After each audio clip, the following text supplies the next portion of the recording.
દાખલા number 15 page number 285 એમાં title વાંચો. નીચે આપેલા વ્યવહારોના આધારે કામગીરીમાંથી ઉદ્ભવતા રોકડ પ્રવાહની ગણતરી કરો. તો જ્યારે બી તમને મથાળામાં આવી રીતે કહી દે કે કામગીરીમાંથી ઉદ્ભવતો રોકડ પ્રવાહ શોધવાનો છે, ત્યાં તમારે આ જ પત્રક બનાવી દેવાનું, ગોખી નાખવાનું આ પત્રક, આ સીધું એપ્લાય કરી દેવાનું. અને હવે એની અંદર દાખલાની અંદર જે ગઈકાલે ગણાવ્યો આપણે જે 16 નંબરનો દાખલો, એનામાં અને આનામાં ફેર શું છે? દાખલો એવી કામગીરીનો જ હતો અને આ બી કામગીરી પ્રવાહનો જ દાખલો છે, પણ એમાં આમાં ફેર શું છે? તો એની અંદર તમને 2 વર્ષની માહિતી આપેલી, શરૂના વર્ષની અને ચાલુ વર્ષની અને ગત વર્ષની, તમને બંને માહિતી આપેલી. જ્યારે આની અંદર જે દાખલો છે સિમ્પલ સોલ્વર દાખલો છે, એમાં માત્ર એક જ માહિતી આપી છે, બરાબર છે, જે તમને ચાલુ વર્ષની માહિતી ગણી શકાય, આ એ જ માહિતી આપી છે. તો હવે આપણે એની અંદર સીધી વિગત વાંચીશું ને જે ખાનમ જતી હશે એ લખીશું. આ પેલા કરતા વધારે ઈઝી કહેવાય. તો ચલો જોઈએ. સૌથી પહેલા શું લખ્યું છે? આવકવેરા પહેલાનો નફો. તો એ આવકવેરા પહેલાનો નફો એટલે એને નફા નુકસાન ખાતામાં જ મૂકી દેવાનું. અને કેટલો છે તમારો? તો કે 99,000. પહેલા સમજી લો, પછી લખવાનો ટાઈમ આપી, શાંતિ પહેલા સમજી લો. પછી લખ્યું છે આવકવેરાની જોગવાઈ. તો આવકવેરાની જોગવાઈ જે છે, તો તમે જુઓ કે અહીં તમને શબ્દ વાપર્યો છે આપણે આવકવેરાની જોગવાઈ. તો એ તમે જોગવાઈ શબ્દ જુઓ છો, તો એને આપણે અહીં મૂકીશું કે આવકવેરાની જોગવાઈ. કેટલી છે આવકવેરાની જોગવાઈ? એના રૂપિયા છે તમારા 29,000. ચલો, એના પછી શું લખ્યું છે? સૂચિત ડિવિડન્ડ. તો એ સૂચિત ડિવિડન્ડ જે છે એ પણ તમારો ખર્ચ કહેવાય. આપણી કંપની ડિવિડન્ડ આપી રહી છે, બરાબર છે, તો એને આપણે જોગવાઈ કે ખર્ચમાં મૂકવાનું છે. તો એ લખીશું સૂચિત ડિવિડન્ડ. કેટલા રૂપિયા છે? બોલો. 39,000. 39,000. ચલો, એના પછીની વિગત વાંચો. ઘસારો. તો ઘસારો બી તમારું જોગવાઈ કહેવાય કે ખર્ચ કહેવાય. તો એ લખીશું ઘસારો. કેટલાનો છે? 22,000 નો ઘસારો છે. પછી વાંચો વિગત. ડિવિડન્ડ મળ્યું. હવે એમાં મળ્યું શબ્દ આવી ગયો. કયો શબ્દ આવી ગયો? મળ્યું. તો મળ્યું એટલે તમારી આવક દર્શાવે છે, એટલે એ આવકમાં જશે અને ત્યાં લખી નાખીશું ડિવિડન્ડ મળ્યું. કેટલાનું ડિવિડન્ડ મળ્યું તમને? 21,000. 21,000 નું ડિવિડન્ડ મળ્યું. પછી વ્યાજ મળ્યું. એમાં મળ્યું શબ્દ આવી ગયું એટલે કે આવક દર્શાવે છે, એટલે વ્યાજ મળ્યું. કેટલા રૂપિયા? 20,000 નું વ્યાજ મળ્યું. પછી વ્યાજ ચૂકવ્યું શબ્દ બોલ્યા ને, ખર્ચ. આપણી પાસેથી રૂપિયા શું થાય છે? જાય છે. તો એને અહીં મૂકીશું. શું ચૂકવ્યું છે? વ્યાજ ચૂકવ્યું છે. તો વ્યાજની ચૂકવણી કેટલા રૂપિયાની? 28,000 નું વ્યાજ ચૂકવ્યું. પછી પાઘડી માંડવાળ. માંડવાળ શબ્દ આવે ને, બરાબર છે, એ પ્રકાર તમારો ઘસારો કે ખર્ચ જ ગણવાનો. એટલે એ બિન રોકડ ખર્ચમાં લખીશું પાઘડીની માંડવાળ. કેટલા રૂપિયા? 18,000. 15,000 ની પાઘડી માંડવાળ. પછી મિલકત વેચાણ નફો. હા, નફો થયો. મિલકત વેચી છે અને એનો નફો થયો છે, એટલે એ આપણે આવકમાં મૂકવાની, આપણો ફાયદો છે. એટલે એ લખીશું મિલકત વેચતા નફો. મિલકત વેચાણનો નફો 12,000 રૂપિયા. પછી થઈ ગયું ને? તો તમે ધ્યાનથી જો આ દાખલાની અંદર તમને આ જે ચાલુ મિલકતનો વધારો ઘટાડો કશું આપ્યો નથી, તો 0 મૂકી દેવાનો. આમાં પણ ચાલુ મિલકતનો વધારો ઘટાડો કશું નથી આવતો, 0 મૂકી દેવાનું. ગત વર્ષ 2016 ના કરવેરાની ચૂકવણી કે ગત વર્ષના જોગવાઈ વિશે કશું કીધું નથી, આ બી 0 મૂકી દેવાનું. પત્રકને ખાલી નહીં જવા દેવાનું. પત્રક આપણે જેમ બને તેમ જ બનાવવાનું. ના આવતું હોય તો 0 મૂકી દેવાનું, આવતું હોય તો સ્થાન આપવાનું. અને હવે આપણે સ્ટાર્ટ કરીએ, જેને સરવાળા કરીને બહાર જવા દઈએ. તો આટલાનું ક્લિયર થઈને જે 99,000. ચલો, આ જે છે એને પહેલા તો બધો સરવાળો કરીને પહેલા બહાર જવા દઈશું. આ છેલ્લે એપ્લાય થશે ને, એ ના જોશો. એ છેલ્લે આટલાનો સરવાળો કેટલો કીધો? 1,33,000 નો તમારો એટલાનો સરવાળો છે. ચલો, હવે આ ત્રણ જે છે 53,000. પછી આ પોતે તો 0 જ છે, આ પોતે બી 0 છે અને અહીંયા બી 0 છે, તો એના સરવાળા 0. અને હવે આટલું કર્યા પછી ઉમેરો બાદ એપ્લાય થશે. આ બે વિગતની વચ્ચે કયો રિલેશન છે તમે જોઈ શકો છો? ઉમેરોનો રિલેશન છે. તો આ બેને ઉમેરી આપો અને ઉમેરીને મને કહો શું આવે? 1,32,000. 2,32,000. ઓકે, ચલો 2,32,000 મૂક્યું.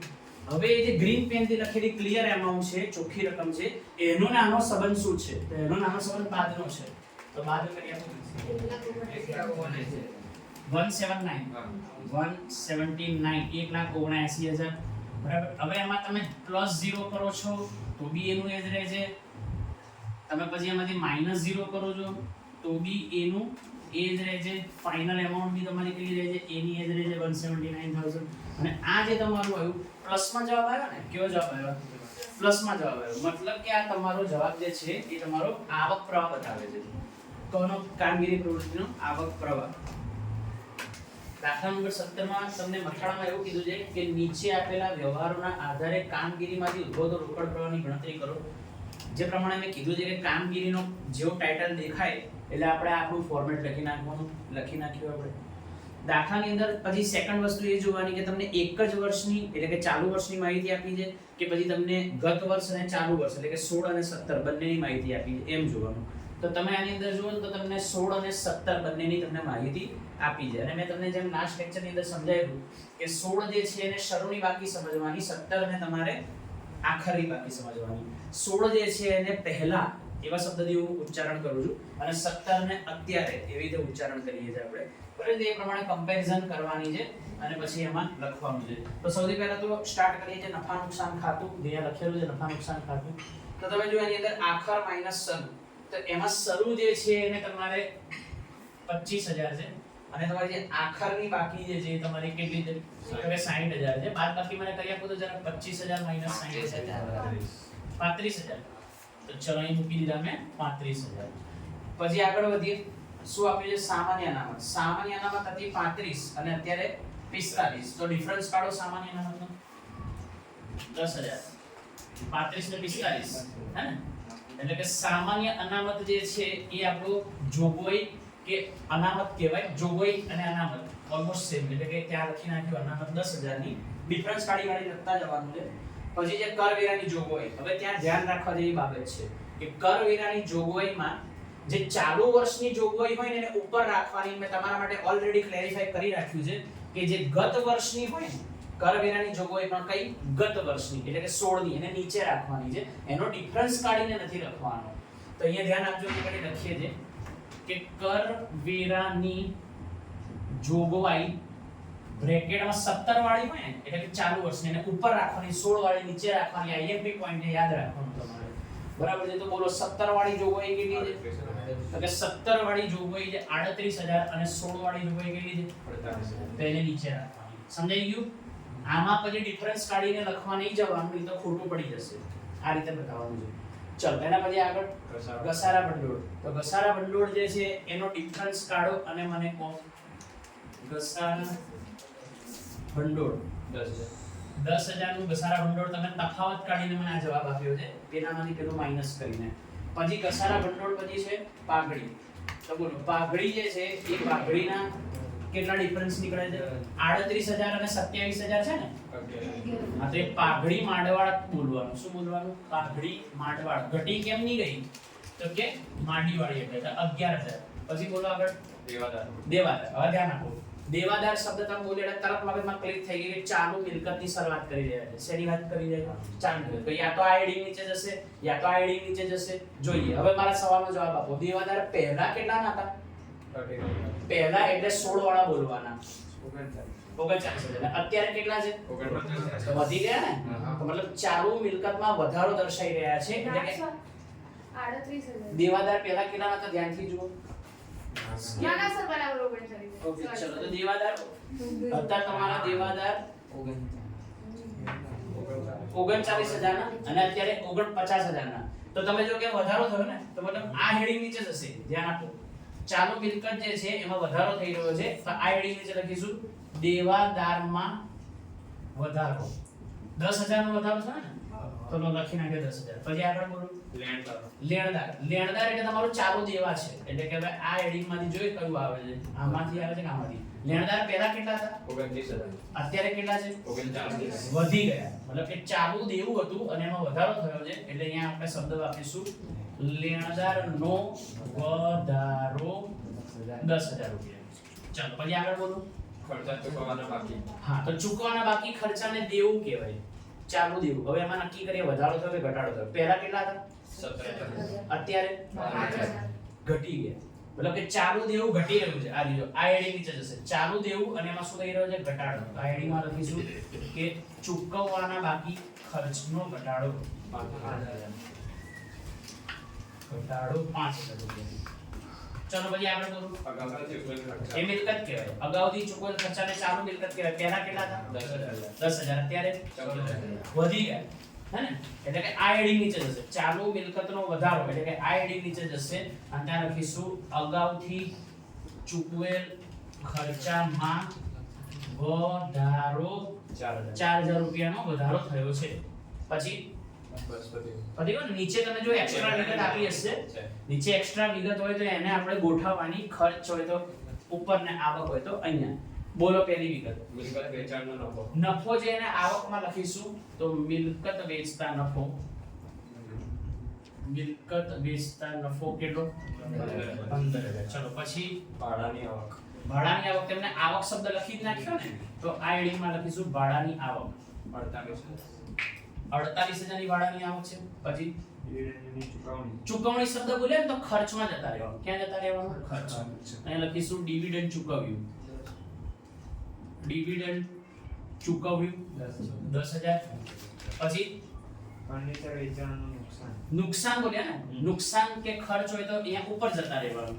તો અહીંયા લખીશું ફર્નિચર વેચતા નુકસાન.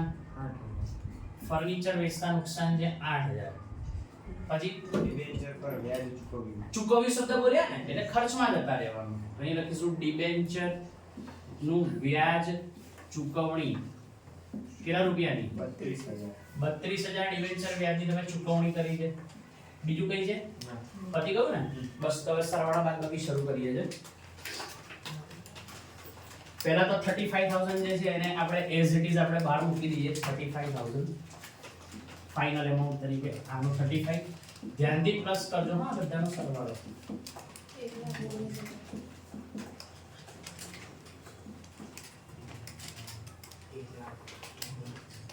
1,19,000. 119,000 1,19,000. આ બેનો સરવાળો કરી આપો મને. 15,000 વત્તા 48,000 63,000. ઓકે. અહીં તો સિંગલ એમાઉન્ટ જ છે એટલે કે 10,000 બહાર મૂકવાના. અહીં તમારા આજે 4 વિગત જે છે એ ચારે 4 વિગતને એક શાંતિ તમે પ્લસ કરીને બહાર જવા દેશો તો બી વાંધો નથી. કારણ કે છે તો ચારે 4 વિગત માઈનસ જ કરવાની છે એટલા માટે. કેટલું કીધું તમે? 67,000. ચલો અને હવે આપણે સરવાળાની શરૂઆત કરીએ છીએ ફાઇનલ. આની અને આની વચ્ચે કયો રિલેશન છે તો કે ઉમેરોનો. તો પ્લસ કરી આપો મને. 1,54,000. 1,54,000 1,54,000. 1,54,000 અને 63,000 ની વચ્ચે કયો રિલેશન છે તો કે બાદનો. 91,000 91,000. આ 91,000 અને 10,000 ની વચ્ચે કયો રિલેશન છે તો કે પ્લસનો. 101,000 1 લાખ ને 1,000 બરાબર લખી છે ને. ચલો હવે આ અને આની વચ્ચે કયો સંબંધ છે તો કે માઈનસ નો. તમે આ માઈનસ બે માઈનસ છે એટલે ડાયરેક્ટ માઈનસ કરો તો બી ચાલશે. તો બોલો શું જવાબ છે? પ્લસ માં 34,000 આવે હે ને. પ્લસ એટલે આવક પ્રવાહ બતાવે છે. કેવો બતાવે છે? આવક પ્રવાહ. જો એ ધ્યાન આપો કામગીરીનો આવક પ્રવાહ પ્લસ 34,000.